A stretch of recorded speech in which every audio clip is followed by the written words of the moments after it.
Hi gang, I'm going to do a quick video, at least I hope it's a quick video, with the help of my two dogs. Because I've been a lot of questions comparing the OneWheel to the EUCs and which you should buy and which is more fun to ride and the like. We're doing that here in the garage where it's like 100 degrees in Texas because hopefully that'll help me keep the video short. So let me start by first saying that I have no hate for any of these vehicles. They're all great electric vehicles and they're all a lot of fun in their own right. But if you're going to spend between $1,000 and $2,000 for one of them, you probably want to know which one's best. And best is a little bit of an opinion and an arbitrary decision, but it's also a lot of the numbers. So let's kind of jump into it. And also say that this is coming from me having spent 2 months now riding the OneWheel and 18 months riding the EUCs. This little guy, by the way, is Magellan, in case you haven't met him before. He's helping. This is a OneWheel Plus XR, right? This is the top of the line flagship model that they have. This is a King Song 18L, 18-inch wheel, about 1 kilowatt of power. They make larger versions. This is an M10-3 Gotway. It's an 800 watt motor, 512 watts of battery power. This is a 2000 watt motor, 1000 watts of battery power, 18-inch tire. The reason I bring that up is because the place to start with the review is with this. All three are hub motors. The OneWheel XR Plus is an 800 watt motor, which puts it in the same category as this motor in terms of wattage power, right? But it's drawing from a battery, which is compressed into the board on either side here. That's less than 200 watt hours. It's I want to say it's a 168 or 178, significantly less. Mike from the future here. I just want to correct something I said about the battery. It's actually a 324 watt hour battery for the XR Plus, and the motor is 750. I apologize for the mistake, but the point still stands. Compare it to this one at 512 watt hours. You're less than half, right? This close to $2,000 in cost. By the time you add necessary things like fenders and what have you, scrape pads, side protection. This cost me $800. Thanks, Magellan, for walking in front. $800 new. Which is a wonderful deal, right? So top end on it, I've gone 20 miles an hour. I don't recommend that because it's a 10-inch diameter tire, just like this is a 10-inch diameter tire. And when you start to deal with the road at that point, it's very easy to get airborne. And if your feet leave here or here, you got a bit of a problem. If it gets squirrely on you for whatever reason, the pebbles and the rocks, you got a problem. If you want to go faster, you want a bigger diameter tire. Anyway, similar top end speed. I have made it more than 20 miles on this, and I weigh 220 pounds. You're not going to get that on this at that weight. Hill climb wise, the OneWheel XR Plus cannot make it up the hill outside my house. It nosedives every time. This makes it up no problem, right? So part of the reason for that is because a lot of the motor power is going to go to, Magellan, move. What's this? Here's your bone. Get your bone. Going to go to balancing out this lever here, right? You're putting a lot of weight on that lever, and a lot of the motor power is going to go there. So you don't have as much available for climbing the hills and overcoming the bumps. All right, so that's the first thing. Hill climbing ability, EUCs are better at hands down. The bigger ones, 2,000 watt motor, right? You're not going to be able to beat this up.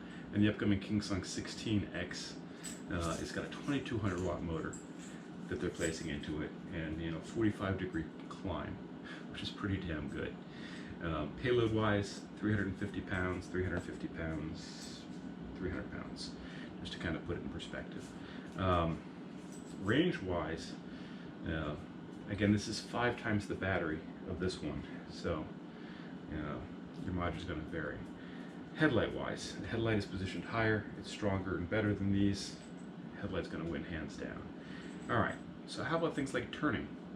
All right, well, you can see from this is a 6-inch tire, so tires on EUCs range from 2.125 inches all the way up to 4.1 on the Z10. So you can pick your width. The wider tires are better for softer surfaces like sand. This one goes on sand and grass, no problem. This one also goes on loose dirt and grass and what have you. I wouldn't want to take it on the beach, but I've seen people do it with a 3-inch tire. And the Z10 on the beach is no problem at all. Well, further add is that this one's waterproofing is notoriously bad because of the sensor pads, because of the button place and what have you. This is IPX6, and so is this. I've ridden this through puddles that are up to 4 or 5 inches deep, right? And I don't think you do that on a OneWheel. So waterproofing wise, these things are better. In terms of going over bumps, the bigger diameter tires are certainly a lot better. But even on the same 10-inch diameter tire on these, what you're going to find is the clearance is better on the pedals here, which means you go over more roots and rocks without a problem than you would on this one. So trail-wise, EUCs are actually better, in my opinion and in my experience, for riding than the OneWheel. Hey guys, thanks for waking me up. The bone is over there. Now, what the EUC is better at is allowing you to stay on it when you're stopped. And so, very good for very slow stop and go, like if you're walking your dog, for example. This one's going to be better, but it's still a motor vehicle and it's still dangerous and you got to be careful. Which brings me to safety features. Because I think we covered terrain, we covered waterproof, we covered range, speed, I didn't cover yet, but I'll get to that. Safety features. OneWheel has a couple of flaws that the EUCs don't. The first is no auditory warning or app warning for when you're running out of power. So as you travel on these things, the voltage drops. As the voltage drops, because the battery's going down, the power to the motor drops, which means that while you may start with an 800 watt motor at full battery, you may end with a 600 watt motor. The dog running through there again, or what have you, which basically means that the longer you ride this, the weaker the motor gets to the point where it can't sustain things.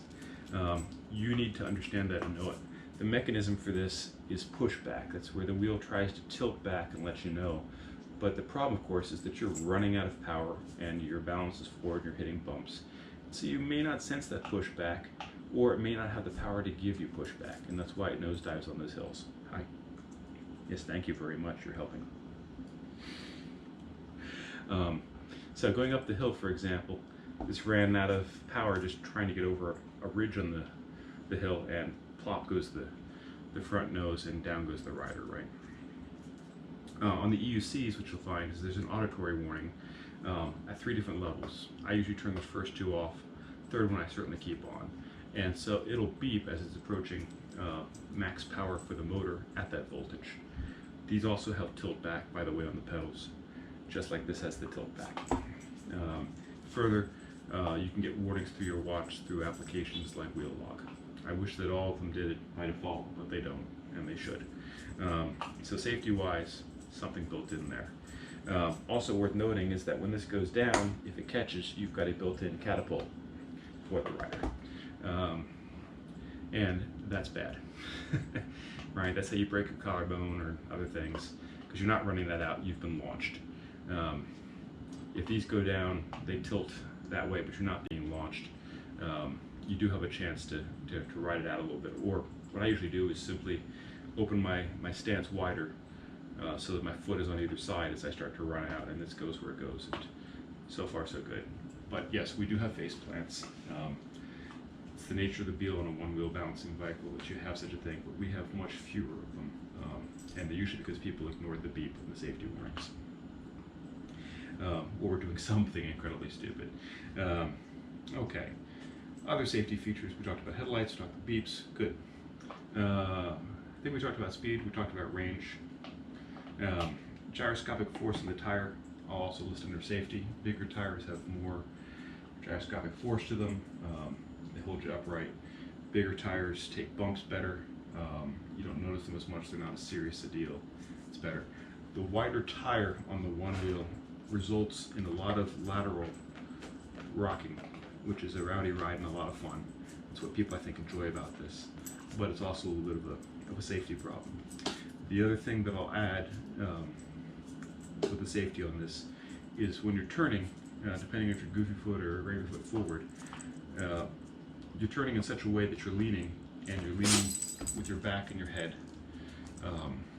It's the same problem with skateboards, right? Which is to say, if something goes wrong, traction breaks loose, the motor, the battery, whatever it happens to be, you're going down on your back and on the back of your head. And so that's a problem. You don't have that turning left and right on these. I've almost never heard of anyone actually going down on their back, ever. So it's more common because of the way in which you have to stand on this one you could go on a turn.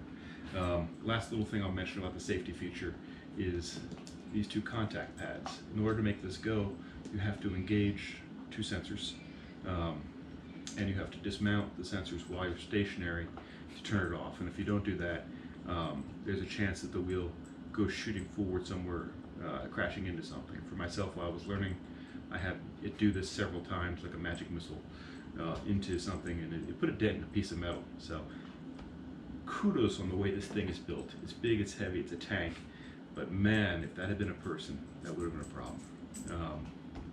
We don't have those in this. These are triggered totally by weight. And on the taller ones, you can actually reach and grab them if they start to get away even from that. It's a little shot of Magellan once again.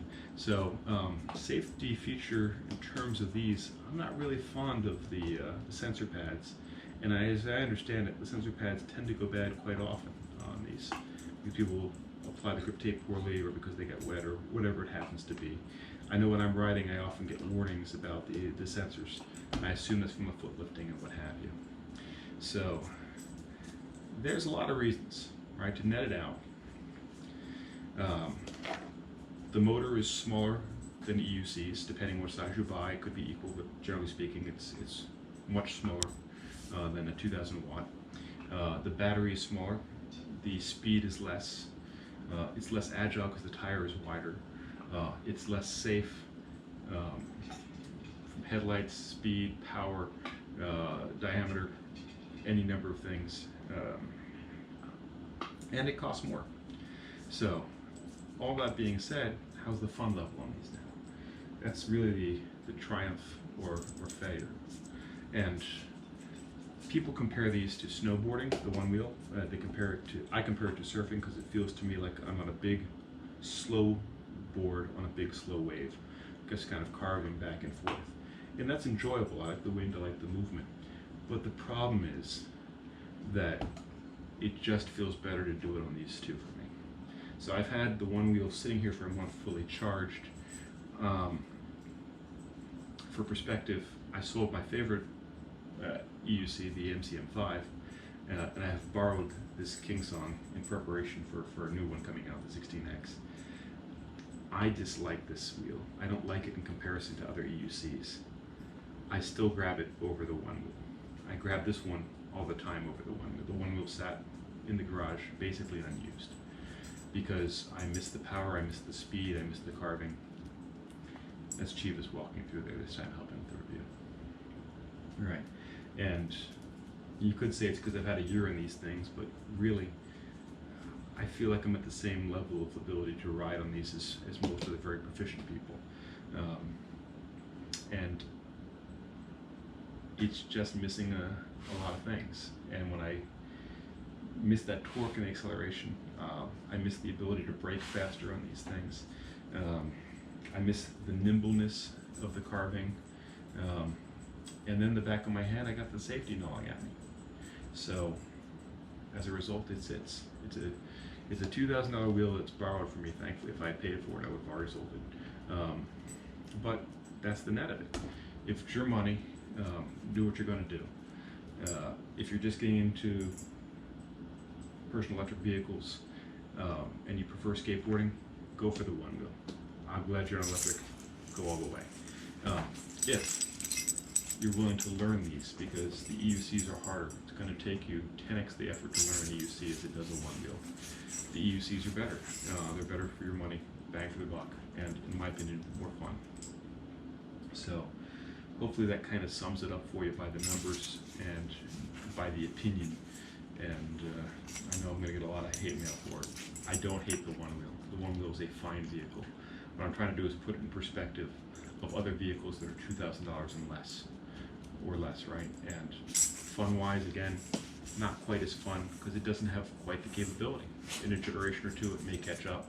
I don't know. Something I forgot to mention about the bigger ones, these all come with speakers. This one has 4 speakers in it, Bluetooth-wise. It's got tail lights and headlights just like the other one. It's spread out and they shift automatically. You can ride backwards, you can do 180s on them, up and down curves, whatever you like. And there's trolley handles, for those of you who don't know, so that you can roll it along like a luggage without having to carry it, as you do with the OneWheel. And you can fast charge these as well. So even charging time can be addressed.